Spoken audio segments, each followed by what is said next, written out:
please explain the importance of saying Shahada. Shahada is to say Ashhadu an la ilaha illallah wa ashhadu anna Muhammadan Rasulullah, the word of testimony, testimony of faith.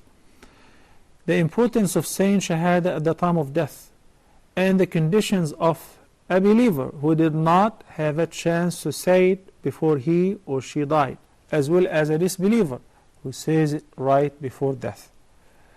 Let me clarify one thing.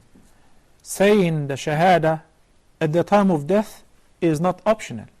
Is not something that you choose to say or not to say. Because at the time of death, this is the conclusion of your life. So one who is righteous in this life, Allah subhanahu wa ta'ala will keep him firm right before death, and he will have a chance to say Ashhadu an la ilaha illallah wa ashhadu anna Muhammadan Rasulullah. How significant is it to say the Shahada before death?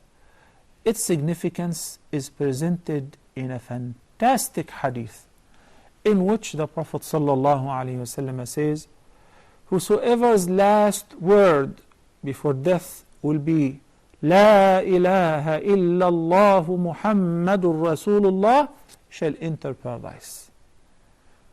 But it is not that easy. It's a matter of a conclusion of what one used to do during his or her life. That is explained by an ayah, a hadith. The ayah, يُثَبِّتُ اللَّهُ الَّذِينَ آمَنُوا بِالْقَوْلِ الثَّابِتِ فِي الْحَيَاةِ الدُّنْيَا وَفِي الْآخِرَةِ وَيُضِلُّ اللَّهُ الظَّالِمِينَ وَيَفْعَلُ اللَّهُ مَا يَشَاءُ. The ayah of Surah Ibrahim means يُثَبِّتُ اللَّهُ, Allah will keep firm the believers بالقول الثابت, with the firm statement في الحياة الدنيا وفي الآخرة, in two situations.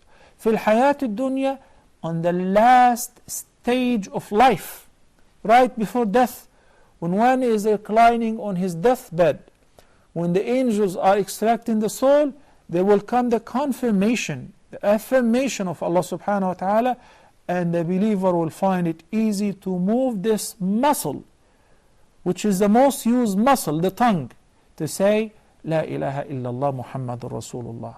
This is the first tathbeet.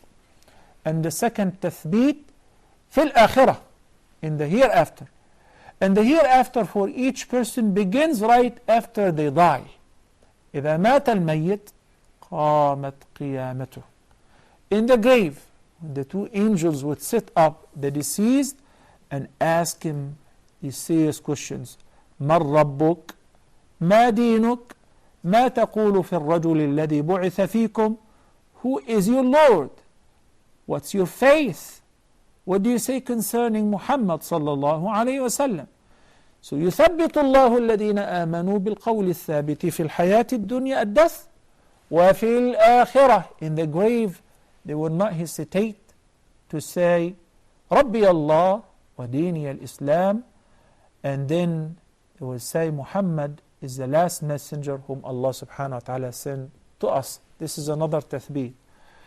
But a person who is a munafiq, a person who is not praying, a person who is involved in music and listening to songs and dancing, would be occupied by what he used to do during his or her life, would not have a chance to think about the kalima. It is also recommended to do the talqeen. The Prophet sallallahu alaihi wasallam taught us verbally and practically. When we visit somebody whom we assume that they are experiencing death, we should ask them and encourage them to say the kalima. That's called at-talqeen. He entered once upon a young Jew who used to serve him sometimes, and he was a Jew, and he said, Ya ghulam, say La ilaha illallah.